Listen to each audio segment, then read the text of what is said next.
Yeah, we back. Yeah, we back. Now, man, listen, the propaganda, it never stops, man. The propaganda, it never stops. So, the Western media back at it again, right? Take a look up on the screen. The Burkina Faso government adopts a draft law to criminalize homosexuality. Now, first things first, before I get started, I just want to say, when it comes to the topic of the LGBT community, that's not really something I talk about on my channel. I don't really care what you do in the bedroom. I'm never going to ask you about what you like to do in the bedroom. That's none of my concern. That's your business. That's my business. That's his business. That's her business. Over here, we black first, we African first. Whatever turns you on in the bedroom should not serve as your main identifier, as your main identity. I never really understood that. But regardless, like I said, that's your business.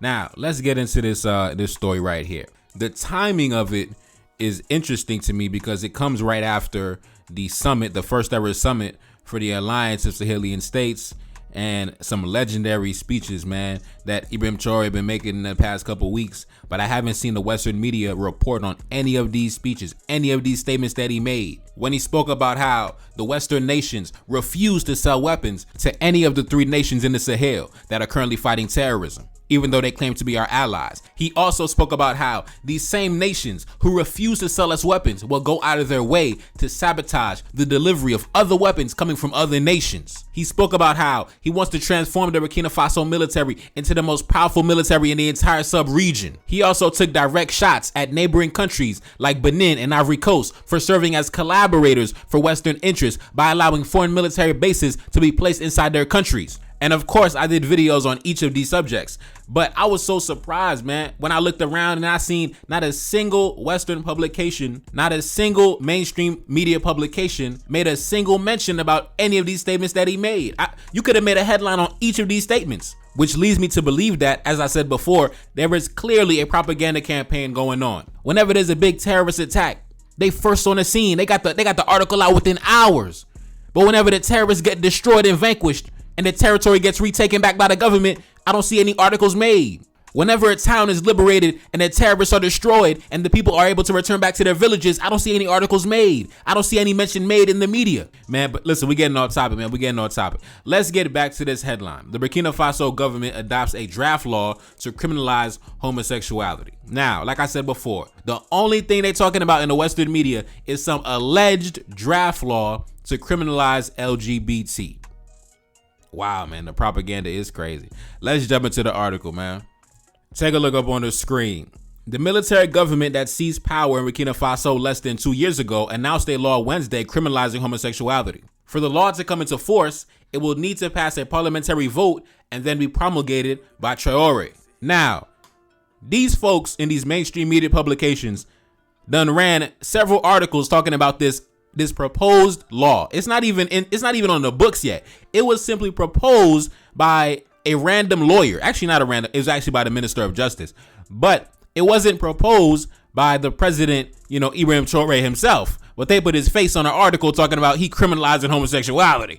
This draft was introduced by a lawyer, the Minister of Justice, who goes by the name of Minister Idaso Bayalawas. So this is the gentleman that actually introduced this proposition.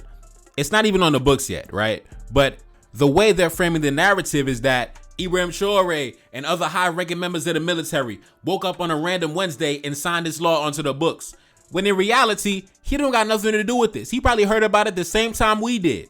This was introduced by a lawyer, a minister in his government, who's not even a military man, right? They talking about, the Burkina Faso military government. This is not even a military man. This is a lawyer. He's a civilian, okay? But like I said, man, the propaganda is crazy. They got my man's face plastered all over the article. This is wild, man. The slander is crazy. But anyways, let's continue. Take a look up on the screen. It makes the West African nation the latest of the continent's 54 countries to follow a trend in banning same-sex relations. There are now only 21 African nations that do not explicitly prohibit same-sex relations. Now, me personally, I'll never understand the obsession that certain nations have with trying to get black men to jump into bed with other black men. Like, goddamn. But if you tell them I want to have 2 beautiful black women, I want to have 2 beautiful black wives, these same Western nations will tell you, we can't support that, brother. We can't get behind that, brother. You can't have 2 beautiful black women. You need a black man. which to me is evidence of their hypocrisy.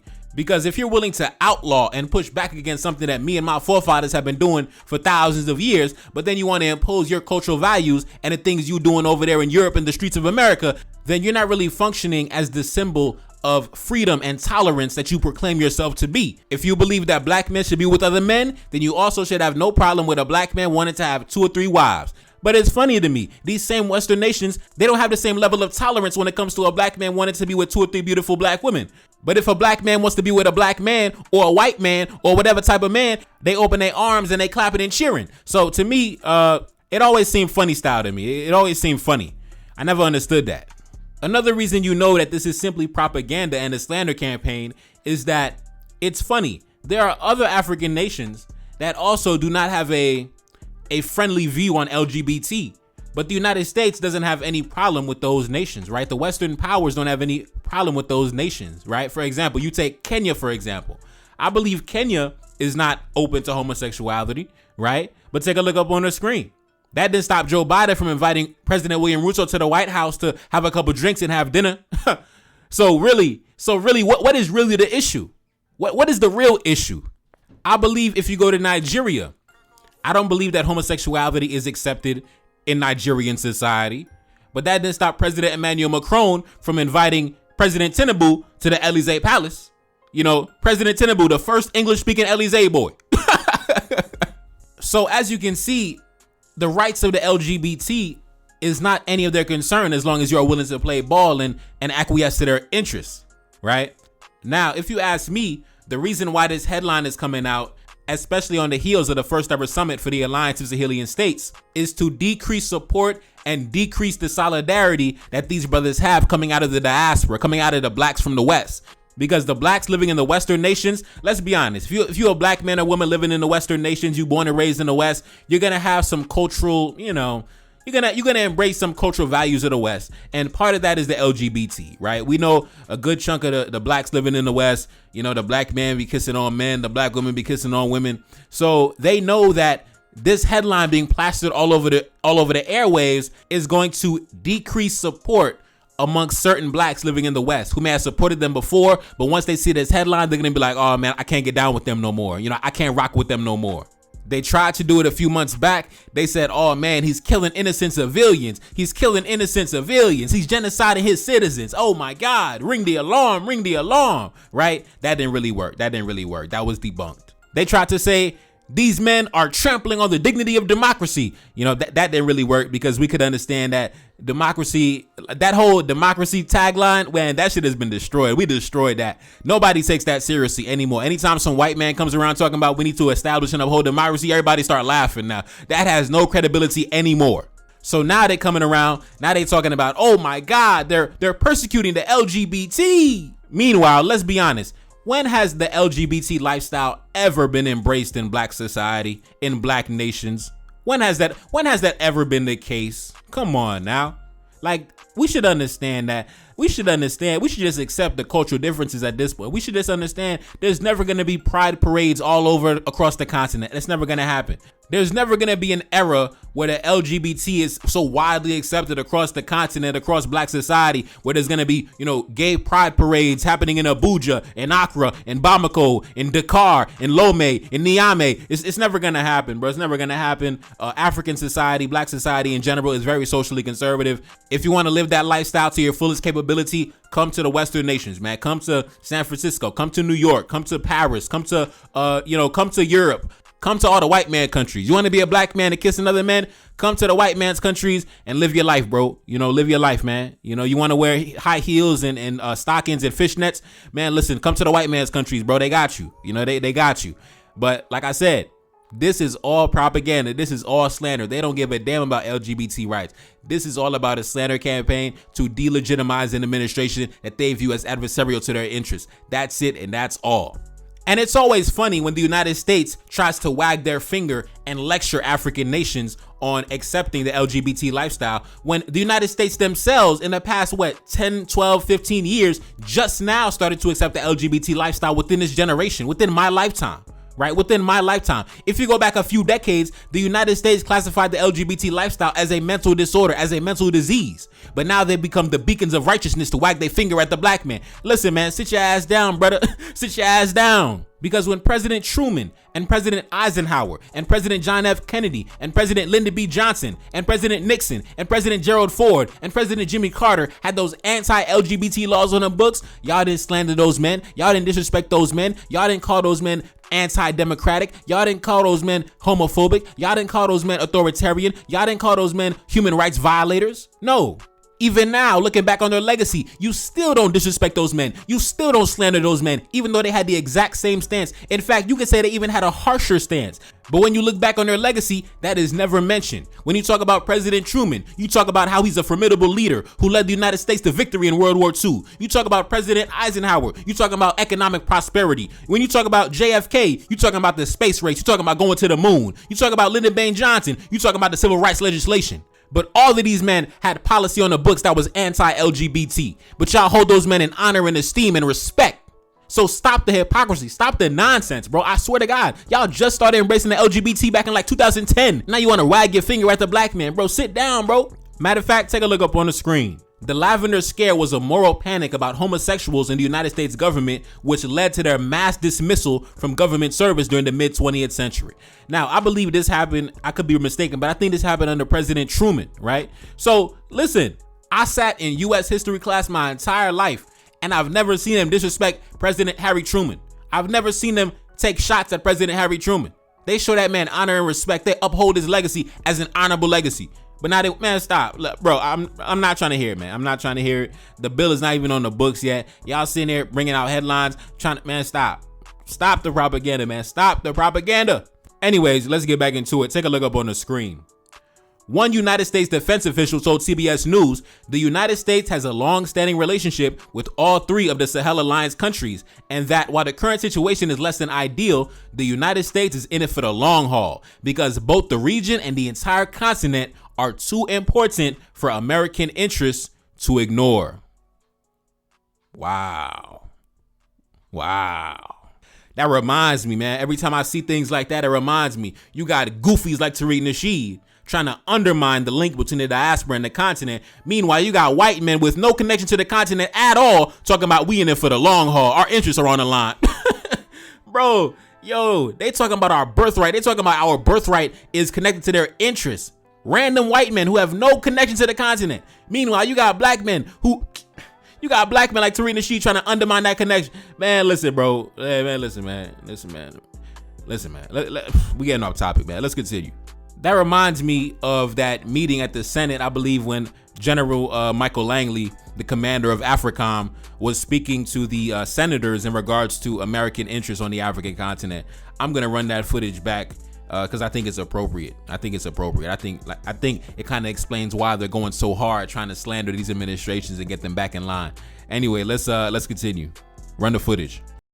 Can you talk about why we care about what's happening in Africa right now? I mean, what if you tell the American taxpayer, why are we there? Why are we spending the money we're spending there? Thanks for the question, Senator. For access and influence. So for the most part, the rest of the continent is also for mining concessions, whether it be gold or rare earth minerals. Both of them have a long-range plan. All right, we back. Now, if you ask me, this is where their true interests lie. This is where their true concern is. They don't really care about, the cross-dressing black men in Burkina Faso. They don't care about the LGBT in Burkina Faso, and they don't care. That is a smokescreen. That is a smokescreen to influence the behaviors of certain administrations, to put pressure on certain administrations to quote unquote get back in line by slandering your name on the international stage. That's all it's about. And if you ask me, as black men who desire to reclaim our former position of glory from the days of our forefathers, we need to be coming together with our women. We need to be drawing closer to our women. We shouldn't be, we can't be coming closer to our brothers and kissing on our brothers. It's not the time and the place for that. And on top of that, Burkina Faso is at war right now. They're dealing with jihadist insurgencies. So this is not the time for black men to be kissing other men. It's time to go to war. It's time to put on your combat boots. You know what I'm saying? So anyways, man, I'm going to play a clip from the French media. This gentleman speaking in the French media is going to be very similar to the clip I played from General Michael Langley. Now, going back to General Michael Langley, yes, unfortunately, they got a black man serving as the commander of AFRICOM, serving as the representative for the State Department on the African continent. And I would like to say, expect to see more of this in the future, especially as the sentiment of patriotism, American nationalism, American patriotism begins to rise amongst the black community in the United States. You're going to see way more General Langleys serving as functionaries of U.S. imperialism. Anyways, let's jump into this footage from the French media with a white man in France telling you how he feels. Run the footage. I'll be right back. We need to maintain a strong presence on the African continent, at least as far as we're concerned. We absolutely must stay here, because otherwise it will be a complete downfall and we will pay dearly for it in the future. So there is a well-understood national interest, which is that France stands on the anti-fascist, on the issue of the fight against terrorism. In this case, that's it. I don't want to be naive, because in diplomacy, one must not be naive. France needs to be present in Africa, including for its economic interests. There's no point in getting upset about this, because Moscow, they don't care. Moscow absolutely wants to ensure a presence because there is an economic interest. We must have the same logic. It's a way for us to ensure our independence, at least part of our independence. For instance, you mentioned uranium earlier, and that seems absolutely essential to us. So let's not naive. We can be accused of anything. France has a grand history in Africa and must concede part of that. This one for the future. All right, we back. Now, that was English translation. And hey, listen, man. It is what it is, man. It is what it is. When I say we have adversaries, we have enemies, we have opposition, it's not a game, brother. It's not a game. I mean, you should have already knew that. Just cracking open the history books. But it's not a game, brother. It's not a game. You know, the war is still ongoing. You know, the war never stopped. And, you know, they probably lied to you, told you the war, we not at war. But nah, the war never stopped, brother. Economic warfare, diplomatic warfare, propaganda warfare. We are at war. The black man is at war. You know what I'm saying? So anyways, man, let's continue. Before I get out of here, I want to jump into this article from the Burkina Information Agency. I translated it to English. It says this: the Prime Minister of Mali denounces an international media campaign against the AES, the Alliance of Sahelian States. Now, the Prime Minister of Mali, I believe that is Prime Minister Maiga. As you can see, you know, them boys stay fresh. Just like Foreign Minister Abdoulaye Diop. Man, them boys they be killing y'all boys with their fit, man. Y'all boys not messing with, listen, y'all boys not messing with them boys in the Sahel, man. Y'all boys not messing with them boys on the West African coast, man. Y'all boys not messing with them boys. I got love for my brothers all over the continent, but y'all know, man, them boys on the West Coast, man. Them boys on the West Coast be killing y'all boys with the fit, man. They be killing y'all boys with the swag, man. Anyways, let's get into the article, man. The Malian Prime Minister, Choguel Kokala Maiga, denounced on Thursday an ongoing international media campaign against the entrenchment of the Alliance of Sahelian States, the AES. He said, there is an international media campaign to sow trouble in the minds of Africans in the Alliance of Sahelian States. Prime Minister Maiga says he came to this conclusion by listening every morning to the international radio stations on which people talk nonsense about the Confederation of Sahelian States, founded in early July by Burkina Faso, Mali, and Niger. According to the head of the Malian government, determined men who have a sense of history have always been able to make important decisions for their people. The leaders of the AES made a choice on behalf of their people. Our role is to explain it to our people, convince them of the correctness of our choice, and hope that history proves us right. And I'm sure we'll be right.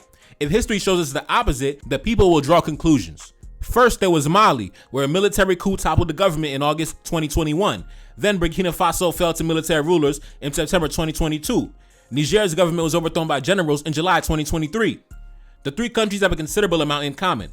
They are still governed by military leaders. None has held elections since the uprisings. All three share common borders, a common French colonial history, and rising anti-Western sentiment, both in their leadership and their populations. As the leaders met last week, the United States announced that it had pulled out the last of its military personnel and hardware out of one of its two bases in Niger. This one outside the capital. Sources tell CBS News the rest of the 1,000 troops the United States had based in Niger and its remaining equipment will be pulled out of the $110 million drone base by the end of August, before the complete withdrawal from the country is completed in September. Now, as you can see, the Western powers, the Western forces, the enemies of our ancestors have been taking heavy losses on the African continent, man. Heavy losses. The Biden administration, the Macron administration. Oh my God, foreign policy failure. Ha ha ha. Foreign policy failure.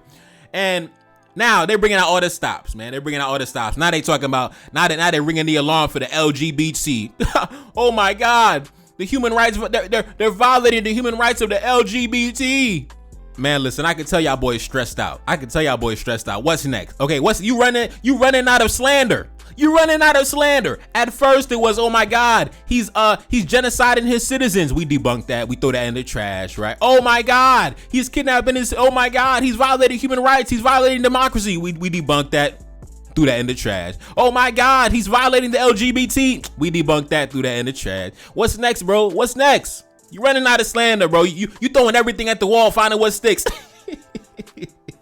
Get out of my face, man. Get out of my face. Anyways, man, it's your boy Neferkari. That's Salim back in the Billy. Yes, indeed. Cash App up on the screen. Support the album, man. Support the album. Peace. Ces soi-disant amis du Burkina qui étaient là depuis longtemps, qui sucent nos richesses, même une seule cartouche de Kalachnikov, nous n'avons reçu de personne pour faire notre combat. C'est vous qui payez.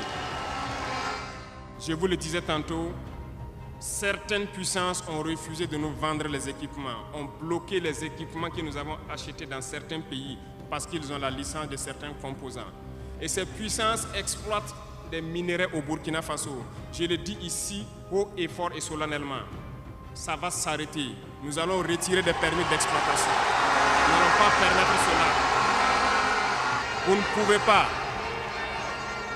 exploiter nos ressources et refuser de nous vendre des équipements, faire bloquer nos équipements. Nous n'allons pas accepter qu'ils s'attendent. Nous allons récupérer nos permis d'exploitation et nous allons l'exploiter nous-mêmes. Feel like I'm 75. Know that your team be full of them traders, you know that can never be mine. I'm grabbing a thought when I drive. I'm back in my zone and we on. She said that she ready to come be my wife, yeah, hoping I don't do her wrong. I gave her my word and it's bond. I'm whipping the best like a lamb. I'm eating no chicken and lamb. Accustomed to call me the man. I never be up on the gram. I'm keeping that way undercover. She want me to tell her I love her. I told her I'm breaking the rules. I told her we making the news. Back in my city, they loving me. Standing alone, I'm 100 deep. Enemy plotting and still in reach. They try to make sure that we underneath. Trying to make sure that we never make it. Coming for power, come get acquainted. Coming for everything that I wanted. Feeling like Drake, but I really wrote it. Feeling like Kendrick, I'm checking names. Gotta roll up while I go insane. Got so much stress, I've been gated weight. Stuffing these racks in this Louis case. One thing for certain, I'm about to check.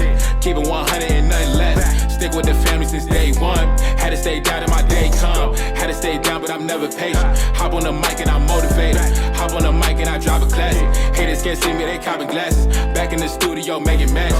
Got a new tape and it's in production. Back on my business, I got a budget. Staying low key when I'm out in public. Feel like I'm 75. Know that your team be full of them traders, you know that can never be mine. I'm grabbing a thought when I drive. I'm back in my zone and we on. She said that she ready to come be my wife, yeah, hoping I don't do her wrong. I gave her my word and it's bond. I'm whipping the best like a lamb. I'm eating no chicken and lamb. Accustomed to call me the man. I never be up on the gram. I'm keeping that way undercover. She want me to tell her I love her. I told her I'm breaking the rules. I told her we making the news.